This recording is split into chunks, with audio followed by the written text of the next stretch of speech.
Allahumma faqihna fid-din wa 'allimna at-ta'wil. Rabbi ishrah li sadri wa yassir li amri wa hlul 'uqdatam min lisani yafqahu qawli. Amma ba'd. Dan terhormat pengurus Masjid Al-Huda, para imam, hilal, semua pengurus, bapak-bapak, ibu-ibu yang hadir pada subuh ini, insyaallah kita semua orang-orang yang dimuliakan Allah Subhanahu wa taala. Amin. Bersyukur kepada Allah dan mengucapkan alhamdulillahirabbil alamin. Bersolawat kepada baginda Nabi, Allahumma shalli ala sayyidina Muhammad wa ala ali sayyidina Muhammad. Assalamu alayka ya Rasulullah. Jadi subuh ini kembali kita berjumpa. Apa kabar bapak-bapak? Lama tak jumpa. Baru semalam jumpa. Mudah-mudahan tak bosan. Amin. Kemarin lupa Ustaz ini juga. Subuh ini Ustaz ini juga lagi. Lebih sering lebih enak. Iya.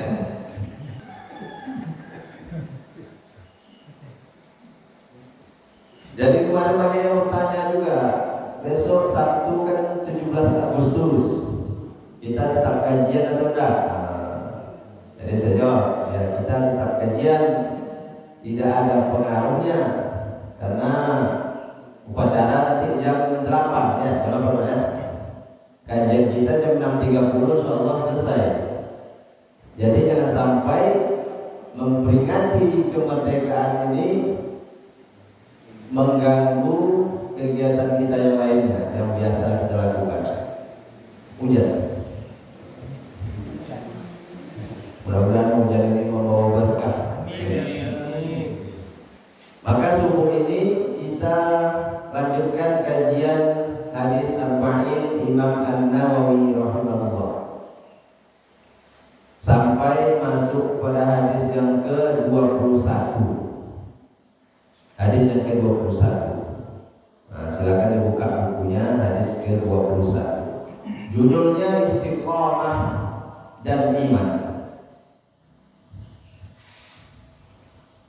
An Abi Amri wa qila Abi Amrah Sufyan ibni Abdillah radhiyallahu anhu. Hadis ini diriwayatkan dari sahabat Abu Amrah,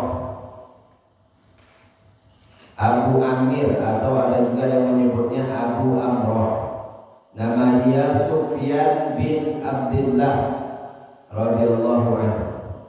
Sufyan bin Abdillah. Beliau dari kabilah Saqif, dari kabilah Saqif, datang ke Madinah pada tahun 9 Hijriah. Ada utusan Saqif datang ke Madinah menjumpai Nabi, menyatakan keislamannya tahun 9 Hijriah. Setelah Fathu Makkah tahun 8, kemudian perang Hunain, perang Taif. Kemudian banyak orang berbondong-bondong datang ke Madinah. Utusan-utusan menyatakan keislamannya, termasuk suku Saqif ini. Dan Sufyan bin Abdillah ini termasuk dari suku Saqif, salah satu suku yang terkenal di Taif. Orang Taif ya. Taif yang Nabi datang dilempar pakai batu, itu Taif. Akhirnya mereka semua masuk Islam. Dia pernah diangkat sebagai amir di wilayah Taif pada zaman Umar bin Khattab radhiyallahu anhu. Tak banyak informasi tentang sahabat ini, hanya demikian saja informasinya. Ada yang mengatakan beliau meninggal pada tahun 41 Hijriah atau tahun 50 Hijriah. Qala, dia berkata, Sufyan bin Abdillah berkata, Qultu ya Rasulullah, aku berkata, wahai Rasulullah, qul li fil Islam qawlan la as'alu anhu ahadan ghairaka. Ya Rasulullah, katakan kepadaku suatu perkataan dalam Islam yang aku tidak perlu bertanya tentangnya kepada seorang pun selain engkau.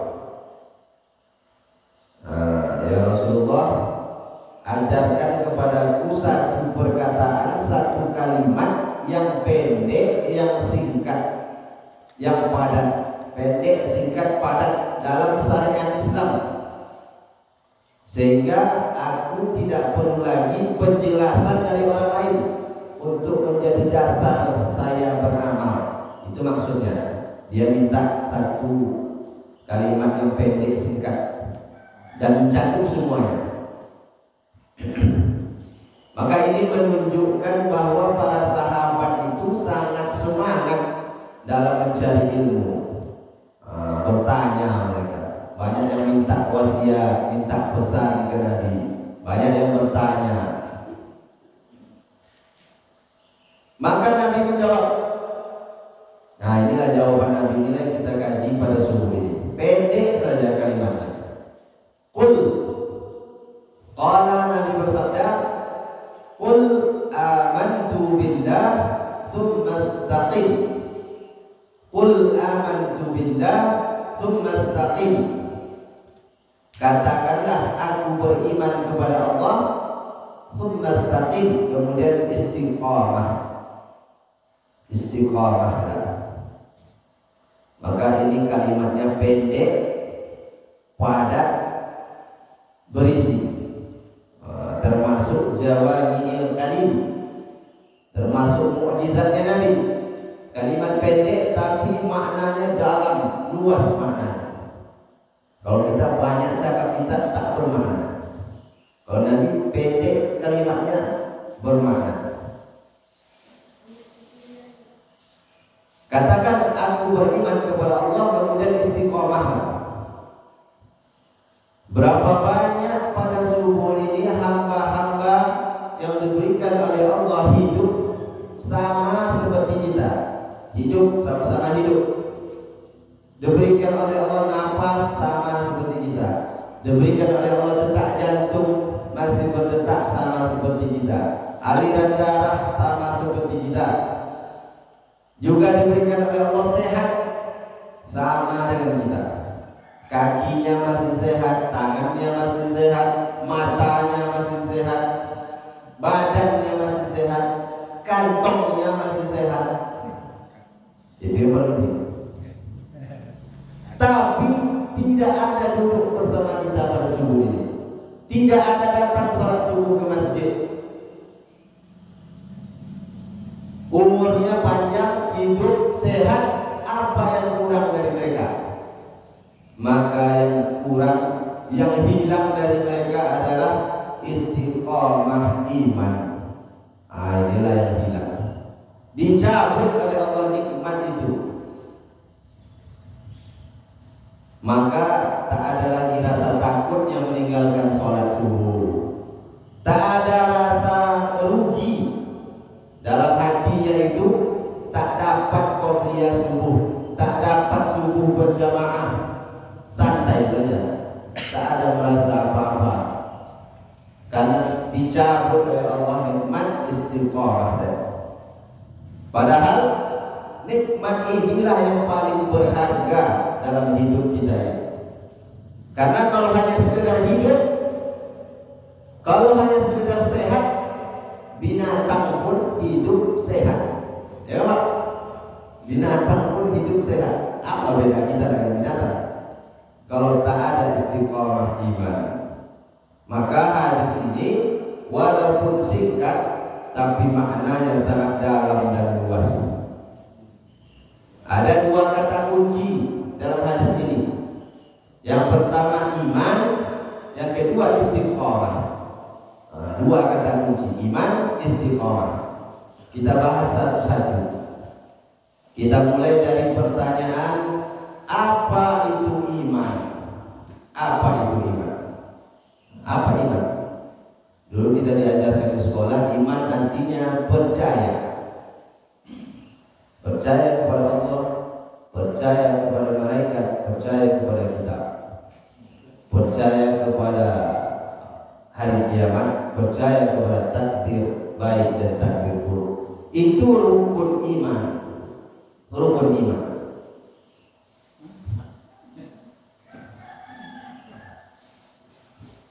maka harus sempurna menjelaskan tentang iman. Iman bukan hanya sekedar percaya.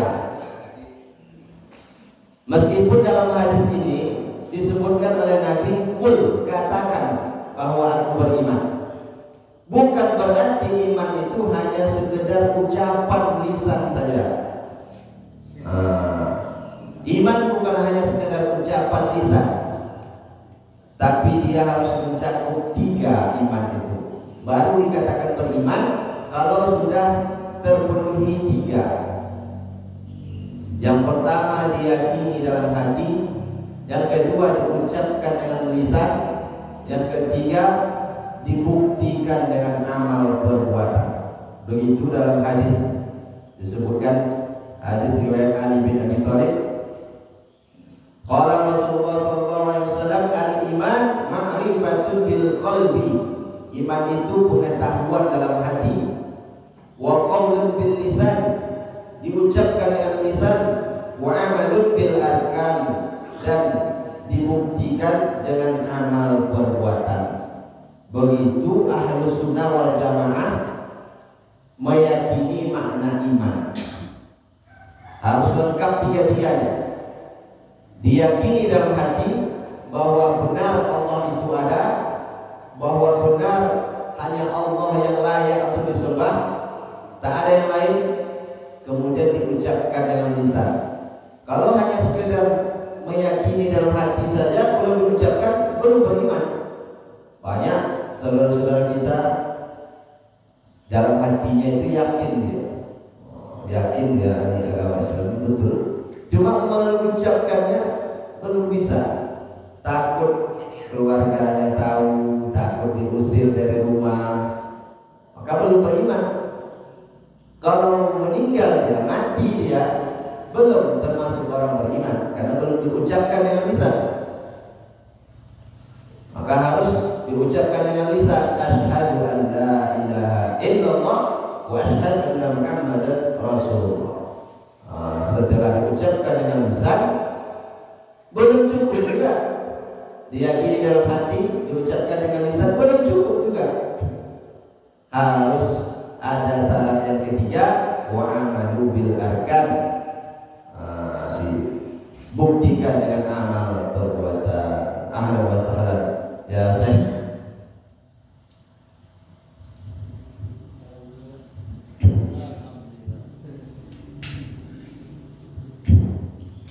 Maka kalau ada orang yang sudah mengaku beriman, sudah syahadat, tapi tak mau beramal, sholat tak mau, puasa tak mau, zakat tak mau, maka imannya masih kurang, masih 2/3 imannya, kurang 1/3.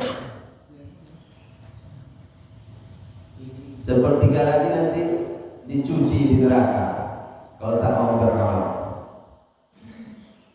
Maka dia harus lengkap 3, dalam hati, dengan lisan, dengan amal perbuatan.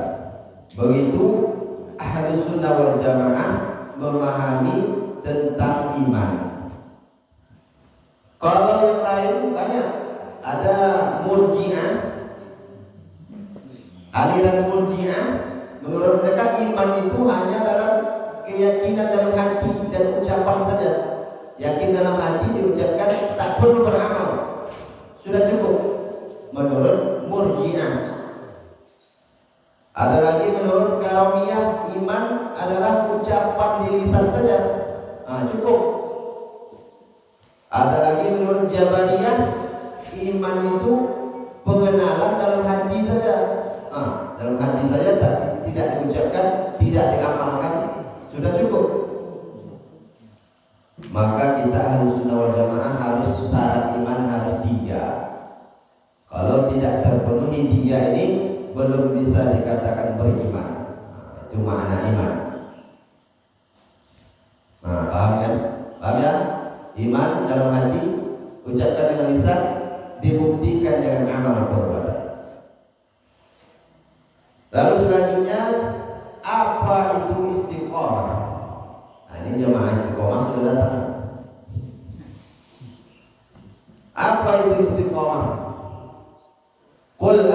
billah tsumma istaqim.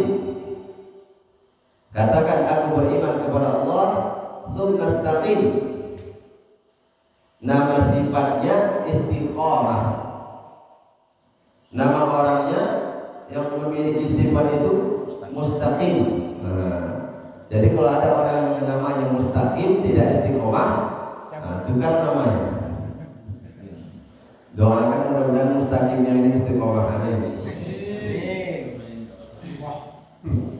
Nama sifatnya rahmah. Nama yang memiliki sifat itu rahim. Kalau ada Pak Rahman, Pak Rahim, tak ada rahmah kasih sayang dalam hatinya, maka tukar juga namanya. Nama sifatnya izzah. Nama yang memiliki sifat aziz. Nama sifatnya jamal. Nama yang memiliki sifat itu jamil. Innallaha jamilun yuhibbul jamal. Sesungguhnya Allah itu maha indah dan Allah suka dengan yang indah. Maka apa makna istiqomah? Menurut sahabat Nabi Abu Bakar Siddiq radhiyallahu anhu, istiqomah adalah tetap teguh bahwa Allah adalah Rabb dan tidak menyekutukannya. Itu istiqomah.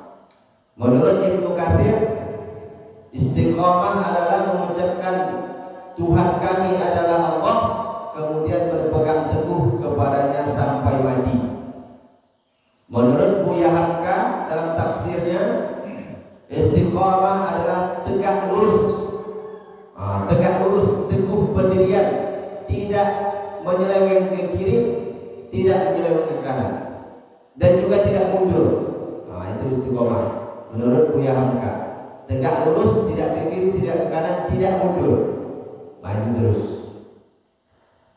Menurut Ibnu Rajab, istiqomah adalah menempuh jalan yang lurus. Makanya ihdinas shiratal mustaqim, tunjukilah kami jalan yang lurus. Dimaknai, diterjemahkan. Jadi istiqomah itu adalah tetap berada di jalan yang lurus. Menurut para ulama, disebutkan oleh Imam An-Nawawi dalam kitab Riyadhus Shalihin, makna istiqamah luzumu ta'atillahi ta'ala. Luzumu, melazimkan, membiasakan diri dalam ketaatan kepada Allah. Melazimkan sholat sunat, melazimkan zikir, melazimkan baca Quran, melazimkan sedekah. Itu makna istiqomah. Berarti istiqomah itu adalah tetap di jalan yang lurus, jalan yang benar, tidak menyimpang ke kiri, tidak menyimpang ke kanan, tidak mundur. Itu makna istiqomah.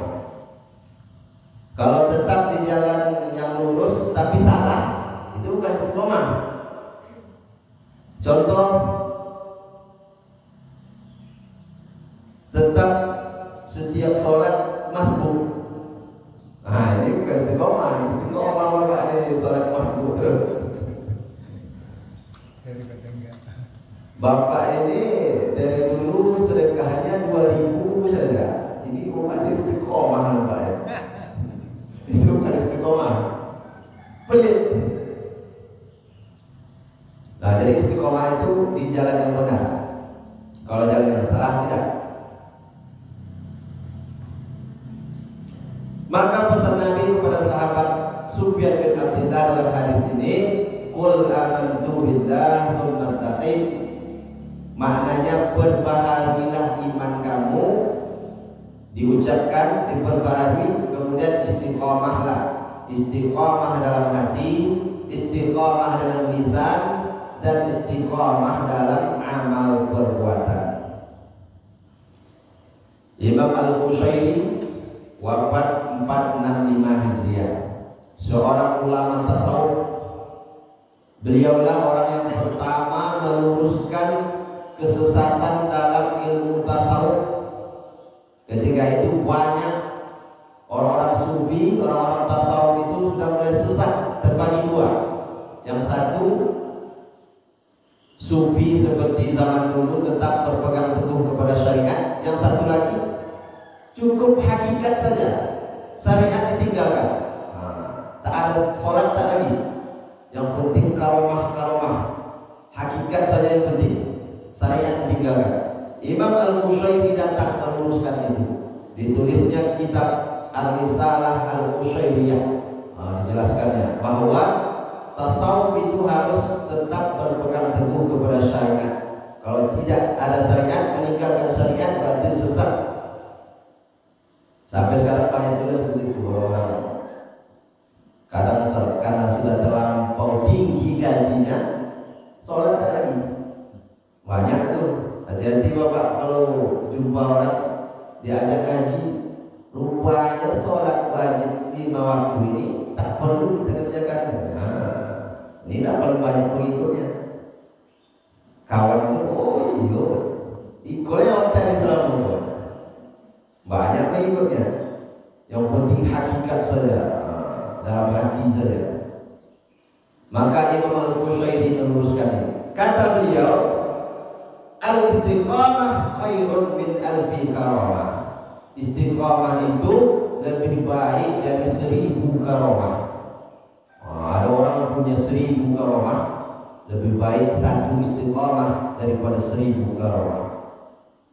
Idza ra'aita rijalan, kalau kau lihat orang laki-laki yatiru fil hawa, bisa dia terbang di atas awan, wa yamshi 'alal ma', berjalan di atas air, sakti, karamah, bisa terbang, bisa berjalan di atas air. Kata beliau, la tabtar, jangan tertipu, jangan langsung terpukau, karena setan pun bisa melakukannya. Jin, iblis lagi, setan mudah bagi dia, sakti. Jangan tertipu, tapi lihatlah bagaimana istiqomahnya dalam menjalankan perintah Allah dan menjauhi larangan Allah. Kalau dia sakti, karomah, tapi kita lihat waktu sholat malah sembunyi dia. Orang azan di masjid dia tetap ada di sini. Nah itu hati-hati. Istiqomah. Tengok dia syariatnya, istiqomah dalam menjalankan syariat. Karena satu istiqomah lebih hebat, lebih baik daripada 1000 karamah. Kadang banyak orang yaitu ustaz itu, kiai itu karamahnya luar biasa. Tengok dulu bagaimana dia menjalankan syariat. Kalau tidak, berarti karamahnya bukan dari Allah, dari setan. Karena bagi setan itu mudah, terbang, berjalan di atas air mudah. Nah itu, istiqomah itu lebih hebat, lebih baik daripada karamah 1000 karamah. Selanjutnya, apa balasan bagi orang yang istiqomah? Balasan bagi orang yang istiqomah dalam Al-Quran Allah sebutkan, innal ladzina qalu rabbuna Allah, sesungguhnya orang-orang yang mengatakan Rabb kami adalah Allah. Ketika kita mengatakan ya Rabb, bermakna 3 maknanya. Engkau yang mencipta aku, engkau yang mengatur hidupku, engkau yang memberi aku rezeki. Ketika orang yang mengatakan ya Rabb, sesungguhnya Rabb kami adalah Allah, summa istaqamu, kemudian istiqamah, tetap dia istiqamah, tidak berubah, tatanazzalu alaihimul malaikah, maka akan Allah turunkan kepadanya malaikat. Allah turunkan malaikat. Tapi jangan habis pulang dari sini semua mengaku berjumpa malaikat. Tak ada yang bisa melihat mereka.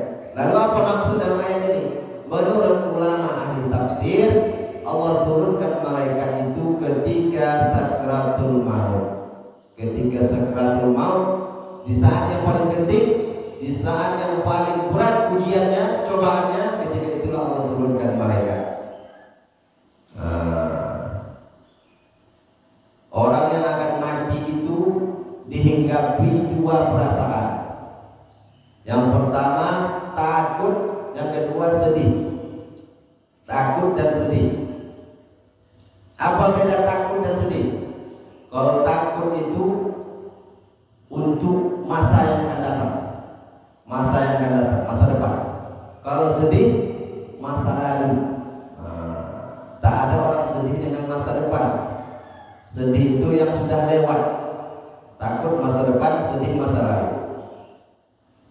takut ketidakpastian di mana tempatnya nanti, takut merasakan sakitnya meregang nyawa, takut bagaimana menjawab pertanyaan malaikat mungkar nakir di alam kubur, takut gelapnya alam kubur, takut nanti dibangkitkan di padang mahsyar, amal dihisab, meniti jembatan siratal mustaqim, takut antara surga dan neraka. Takut perasaannya.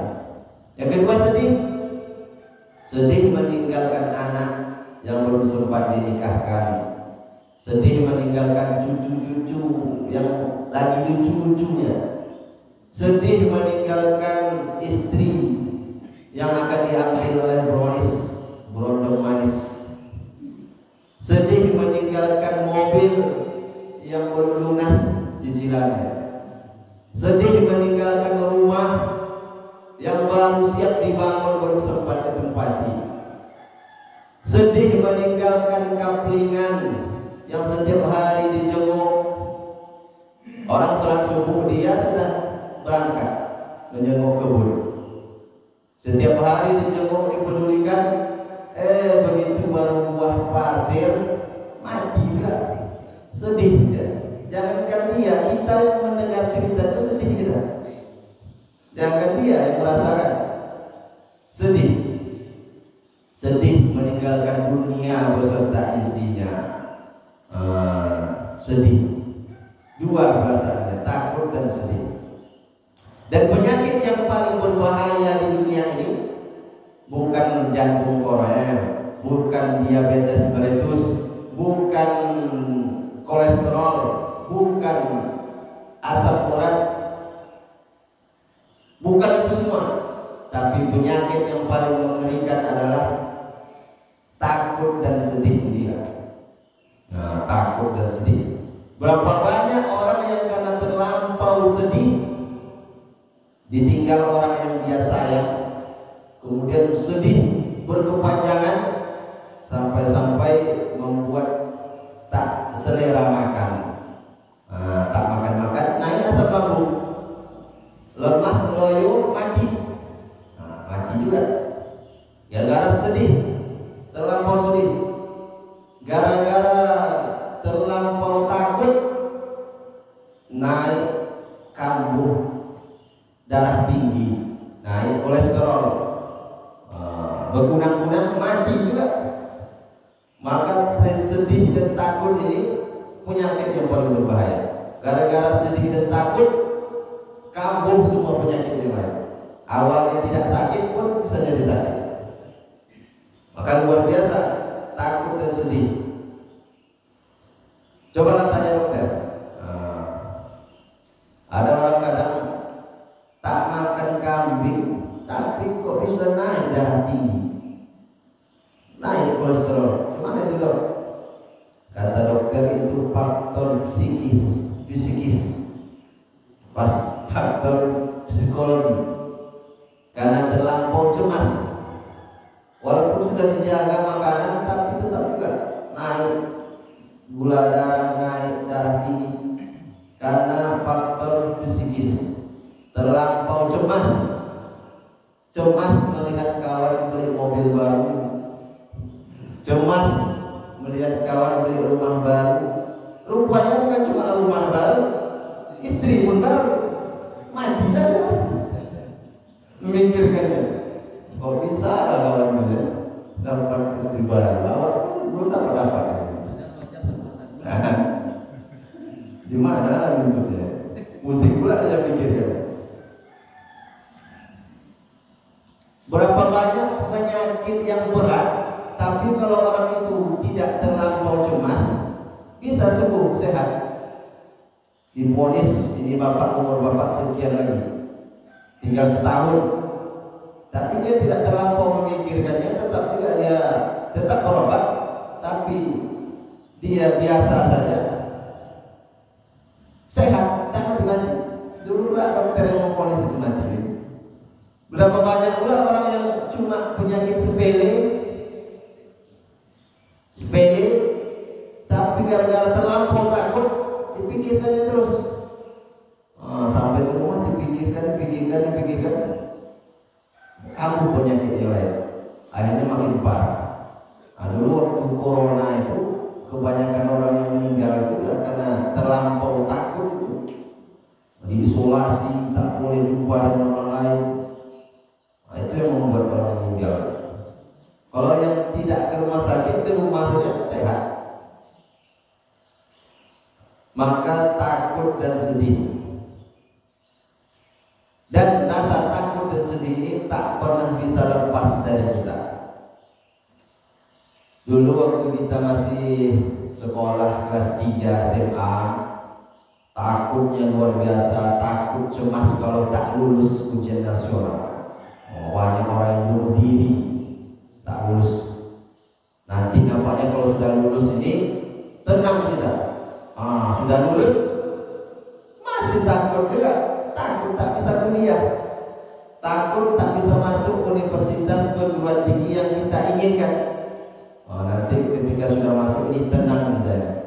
Begitu lulus tak juga tenang, makin pusing. Belajar 4 tahun, bagaimana caranya lulus, membuat skripsi, berjumpa dengan dosen. Nanti sepertinya kalau sudah lulus S1 tenang nampaknya. Sudah lulus wisuda makin stres, tak tahu mau kerja di mana, mau kerja apa. Setiap hari ditanya orang, udah kerja di mana, makin pusing. Nampaknya nanti kalau sudah kerja tenanglah. Begitu dapat kerja ditanya lagi semua orang, udah kerja kapan menikah, makin tak tenang. Nampaknya nanti sudah menikah tenang nampaknya. Sudah menikah ditanya orang lagi, kok belum punya anak? Udah berapa lama nikah kok belum punya anak? Nampaknya kalau udah punya anak tenang nampaknya nanti. Udah punya anak kok cuma 1 anaknya, tambah lagi. Makanya Ustaz ditambah terus. Udah bertambah anak ditanya lagi sama orang, anaknya kok perempuan semua? Ingin lagi. Tambah lagi. Tak ada tenang. Nampaknya nanti kalau sudah mati baru tenang nampaknya. Ditanya mereka mungkar nakir, tak juga tenang, malah buka. Tak ada tenang, habis cemas dan takut. Tapi ada orang yang diberikan oleh Allah ketenangan. Itulah dia orang-orang yang istiqomah itu. Allah turunkan malaikat membisikkan dalam hatinya, Allah takhafu, jangan engkau takut, wala tahzanu, jangan engkau bersedih. Jangan engkau takut, jangan engkau sedih. 3 yang dibisikkan oleh malaikat. Jangan engkau takut, jangan engkau sedih. Yang ketiga, wa basyiru bil jannati allati kuntum tu'adun. Diberikan kabar gembira, engkau akan masuk ke dalam surga yang Allah janjikan. Itulah makanya kenapa orang melihat dibuka, orang tutup mukanya, tutup wajahnya, nampak dia tersenyum. Yang sudah meninggal nampak wajahnya tersenyum. Katanya mati itu sakit, seperti terpasang pedang di tempat yang sama beratus kali. Kata Ustaz, mati itu sakit seperti mata kail yang ditarik pada daging yang basah. Begitu ditarik, terbawa daging-dagingnya sekalian. Katanya mati itu sakit seperti kambing yang dikuliti hidup-hidup. Tapi kok simpulan itu bisa tersenyum? Inilah jawabannya. Takutnya hilang, sedihnya hilang, diberikan oleh Allah kabar gembira kalau dia akan masuk surga. Makanya dia bisa tersenyum. Berapa banyak kita lihat orang-orang soleh, orang-orang baik. Ustadz Tengku Zulkarnain dulu di-share fotonya, nampak sedang tersenyum beliau. Para syuhada di Palestina, berapa banyak fotonya, ya, orang mati syahid itu tersenyum, cerah wajahnya. Inilah jawabannya, karena diberikan oleh Allah kabar gembira. Dan itu hanya didapat oleh orang yang istiqomah. Tapi ternyata keutamaan orang yang istiqomah ini bukan hanya ketika sakratul maut saja. Karena dalam ayat yang lain, surat Al-Ahqaf ayat 13 Allah sebutkan, innal ladzina qalu rabbuna Allah tsumma istaqamu, orang yang mengatakan sesungguhnya Rabb kami adalah Allah kemudian istiqamah, fala khaufun 'alaihim wa la hum yahzanun, maka bagi mereka tidak ada rasa takut dan tidak ada rasa sedih ketika masih di dunia. Nah, ketika masih di dunia pun sudah Allah cabut rasa takut dan rasa sedih dalam hatinya. Makanya kita lihat, baca sejarah bagaimana Bilal bin Rabah disiksa, ditimpakan batu di tengah padang pasir yang panas, tak berubah, tak goyah, tak ada lagi rasa takut, tak ada rasa sedih, tak berubah, tetap istiqomah, berani dia, jadi berani. Karena dia hanya takut kepada Allah, maka hilang takutnya kepada yang lain. Orang kalau di penjara, stres, depresi, takut, cemas kalau masuk penjara. Tapi ada pula orang masuk penjara, bisa dia menulis buku 500 halaman lebih, judulnya La Tahzan, don't be sad, jangan bersedih. 500 halaman bisa dia tulis untuk menghibur hatinya, hilang sedihnya. Ada lagi yang lebih hebat, di penjara selesai tafsirnya, di penjara selama 2 tahun lebih, selesai kitab tafsirnya, 9 jilid tafsir Al-Azhar, Buya Hamka, di penjara selama 2 tahun oleh Soekarno, dituduh ingin membunuh presiden, padahal hanya tuduhan saja. Di penjara tanpa diadili. Dalam penjara itu selesai tafsirnya, 30 juz Al-Quran, 9 jilid, segini panjangnya. Bisa. Tak ada lagi rasa takut, tak ada cemas. Kemudian ketika menjabat sebagai ketua MUI yang pertama, Buya Hamka, beliau tetap istiqomah, tidak mau mencabut fatwa haram Natal bersama. Lebih baik saya mundur dari ketua MUI, mundur beliau, daripada harus mencabut fatwa. Tetap istiqomah. Kalau sekarang ulama sekarang, biarlah dia mencabut lagi kata-katanya yang dulu, asalkan bisa menjabat. Maka istiqomah. Ada lagi yang lebih hebat, di penjara selama 10 tahun, Sayyid Qutb, seorang ulama, seorang sastrawan dari Mesir, namanya Sayyid Qutb, 10 tahun di penjara. Selesai tafsirnya juga, tafsir Fi Zilalil Quran, itu dibuatlah judulnya Fi Zilalil Quran, di bawah naungan Al-Quran. Ditulisnya tafsir tadi dalam penjara, disebarkan orang, dicetak, disebarkan, sampailah ke Presiden Irak. Presiden Irak waktu itu namanya Abdul Salam Arif, sebelum Saddam Hussein. Dibacanya, kagum dia, indah sekali bahasanya.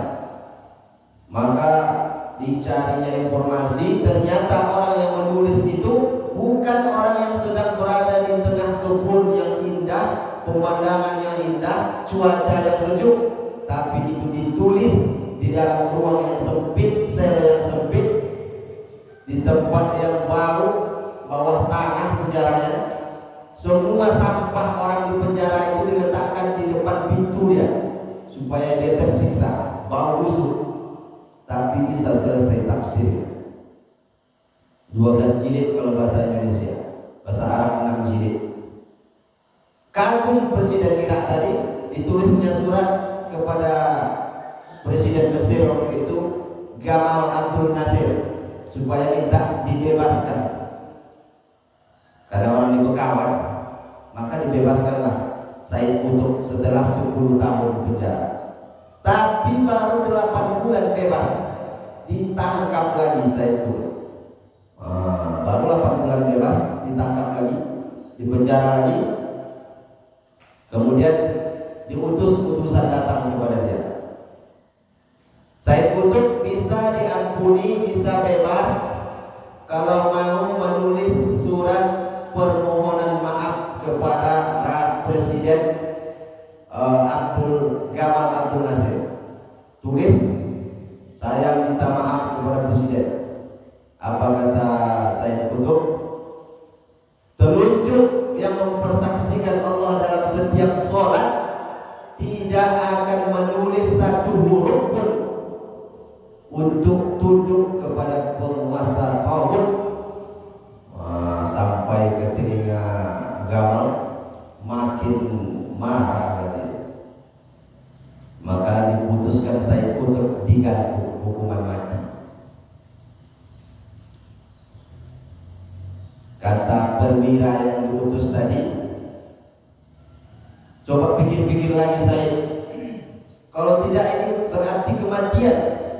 Maka kata dia, tidak akan pernah, aku tidak akan pernah bersedia menukar kehidupan dunia yang fana ini dengan akhirat yang abadi. Selamat datang kematian di jalan Allah, katanya. Sungguh Allah Maha Besar, tak ada, tetap istiqomah.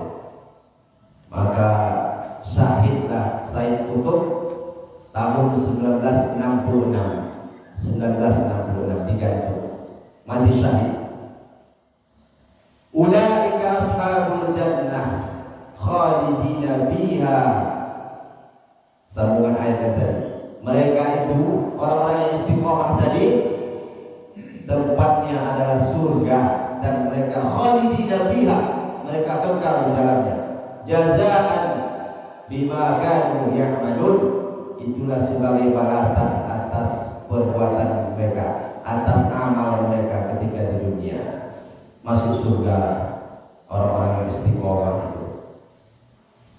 Setelah meninggal, bukunya diterjemahkan puluhan bahasa. Tafsir tadi dan buku-buku yang lain diterjemahkan puluhan bahasa.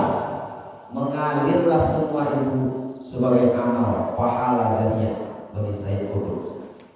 Itu orang-orang yang istiqomah, contoh-contoh orang-orang yang istiqomah. Itu balasan bagi orang istiqomah. Yang terakhir, pertanyaannya, bagaimana supaya kita istiqomah? Orang-orang kita ini orang-orang yang biasa, orang-orang awam, bukan para ulama. Bagaimana supaya kita ini istiqomah di zaman ini, di zaman yang gila, zaman edan? Bagaimana supaya kita istiqomah? Maka caranya, langkahnya yang pertama adalah berkawanlah dengan orang-orang yang soleh, berjamaah. Alaikum bil jamaah, hendaklah kamu berjamaah, berkumpul, buat komunitas, berkawan dengan orang-orang yang soleh. Karena dalam hadis itu disebutkan oleh Nabi, berkawan dengan orang yang soleh dan dengan orang yang jahat seperti dua perumpamaan. Berkawan dengan orang yang menjual parfum dan berkawan dengan tukang besi. Berkawan kita dengan orang yang menjual parfum, kalaupun tidak dia berikan hadiah kepada kita parfum itu, tapi kita pasti tetap dapat juga baunya, aromanya, karena kita sering dekat dengan dia. Tapi kalau berkawan dengan orang yang tukang besi, pasti kena sesekali, terbakar baju kita gara-gara api. Kalaupun tidak kena, baunya pasti lengket karena kita sering dekat. Begitulah perumpamaan berkawan dengan orang-orang soleh. Maka kalau ada kawan kita yang masih mengingatkan kita, bro, sudah sholat, katanya. Bro, jangan ikut-ikut judi ya, jangan ikut-ikut itu main skater, jangan ikut slot, jangan ikut narkoba. Maka bersyukur kita, bersyukur. Apalagi kalau anak muda. Sayangnya tak ada anak muda apa ini, anak muda tahun 70-an semua. Bersyukur kita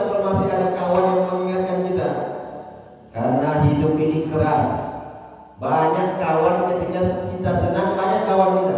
Tapi begitu kita susah, maka tak ada lagi kawan.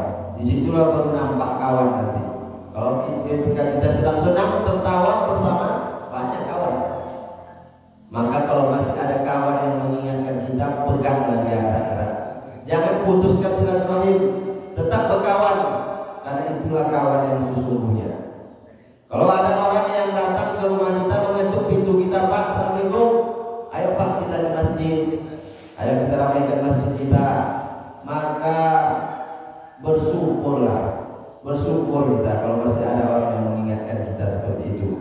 Karena kalau tidak, la ta'murunna bil ma'ruf wa la tanhauna 'anil munkar. Hendaklah kalian ajak orang berbuat baik, larang berbuat munkar. Aw la yusikanallah ayyam'asa 'alaikum 'iqaban minhu. Kalau tidak ada lagi orang yang menegakkan amar ma'ruf nahi munkar di kampung itu, maka akan Allah turunkan azabnya. Summa tad'unahu fala yustajabu lakum. Dan ketika azab itu Allah timpakan, Allah tidak akan mendengar lagi doa kamu. Berdoa kita semua, ya Allah turunkanlah hujan, ya Allah angkatlah bencana ini, tak akan Allah dengarkan lagi, karena kamu tidak peduli dengan amal ma'ruf nahi munkar. Maka kalau masih ada orang yang mengingatkan kita, ada saudara-saudara kita datang misalnya ke masjid, biasanya jemaah tabligh, kawan-kawan Ustaz Abdul Hadi, bersyukur kita karena masih ada yang menegakkan amar ma'ruf nahi munkar. Maka yang pertama, berkawan dengan orang baik, berjamaah, langkah untuk istiqomah. Karena nanti kita saling mengingatkan. Nah, kami kalau di musola sana, kalau ada simpulan yang nggak datang 2 kali subuh, 3 kali subuh, maka ditanya, mana? Apa hal? Apakah sakit atau bagaimana? Atau pulang kampung? Kalau sakit dijenguk, kalau sehat tak datang dijenguk juga. Ayo datang lagi, saling mengingatkan, maka insya Allah bisa istiqomah. Yang kedua, beramal dengan amal yang pertengahan saja, tidak terlampau berlebihan, tidak pula menyepelekan, pertengahan. Ahabbul a'mali ilallahi ta'ala, amal yang paling dicintai oleh Allah Ta'ala adalah adwamuha wa in qalla. Dikerjakan terus walaupun hanya sedikit. Nah, itu diajarkan oleh Nabi supaya istiqomah. Biarlah sedikit tapi terus. Jangan sampai malam ini sholat tahajud dari isya sampai subuh full, semua sholat. Besok subuh pun tak lagi. Besoknya subuh jam 7. Bukan begitu. Walaupun sedikit 2 rakaat, bangun kita sholat 2 rakaat. Kalau bisa tambah witir 3 rakaat, sudah. Besok kita buat lagi 2 rakaat. Itu lebih baik. Walaupun sedikit tapi terus menerus. Puasa terus. Tiba-tiba hilang, berhenti tak puasa lagi. Lebih baik puasa Senin Kamis, bisa 2 hari, tak bisa sehari, tak bisa juga puasa setiap bulan haram, tak bisa juga setiap hari-hari tertentu puasa. Sedekah pun begitu, sedekah. Datanglah orang, ya Rasul, saya sudah sakit-sakit, anak cuma 1, harta banyak, boleh kami sedekahkan semuanya? Tak diterima Nabi. Tak boleh bersedekah semua harta. Kalau setengah bagaimana ya Rasul? Tidak juga. Sepertiga, sepertiga baru. Sepertiga sedekah. Bukan ekstrim semua. Pertengahan. Pertengahan. Baca Quran begitu juga. Ketika Ramadan bisa khatam 2 kali sebulan. Begitu selesai Ramadan, sekali setahun pun tidak. Walaupun biarlah sedikit, 1 halaman kita baca setiap hari habis maghrib atau habis subuh, tapi terus kita baca. Kerjakan awal sedikit tapi terus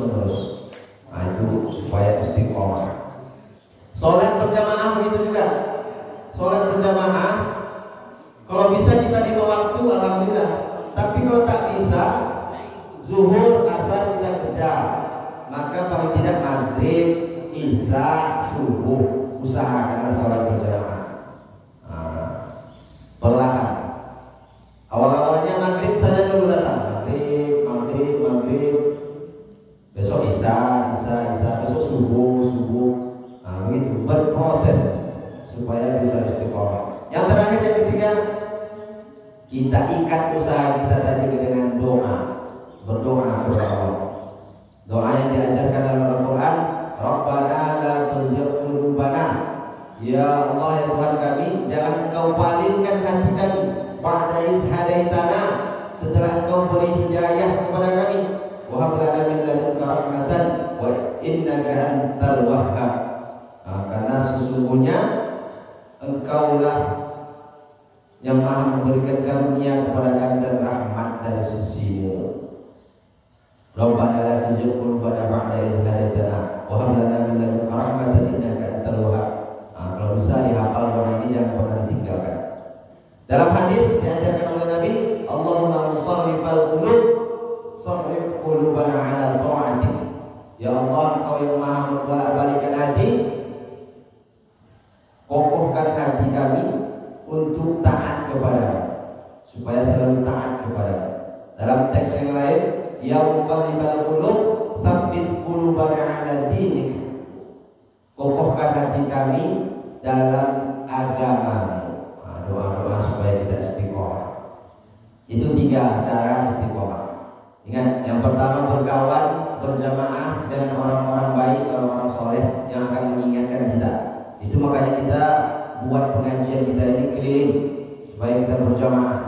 Yang kedua, beramal dengan amal yang pertengahan saja, tidak terlampau berlebihan, tidak juga terlampau menyepelekan, pertengahan. Walaupun sedikit, tapi terus-menerus kita lakukan. Yang ketiga, dengan doa, memohon, meminta kepada Allah supaya Allah berikan kita kekuatan untuk istiqomah. 3 hal supaya kita bisa istiqomah. Nah, habis kajian kita. Sebagai penutup, kalimat yang terakhir, istiqomah itu berat. Memang berat istiqomah. Karena kalau ringan bukan istiqomah, tapi istirahat. Kalau ringan bukan istiqomah, tapi istirahat. Nanti di surga baru istirahat kita. Ar-roha fil jannah. Istirahat itu nanti di surga, tenang di surga. Ketika di dunia ini berat memang, maka kita tetap berusaha. Mudah-mudahan kita semua selalu diberikan oleh Allah istiqomah. Amin ya rabbal alamin. Kita tutup dengan doa kepada Allah Subhanallahumma wa bihamdika asyhadu an la ilaha illa anta astaghfiruka wa atubu ilaik. Selamat Hari Kemerdekaan Republik Indonesia yang ke-79. Mudah-mudahan Indonesia menjadi negara baldatun thayyibatun wa rabbun ghafur. Amin ya rabbal alamin. Wabillahi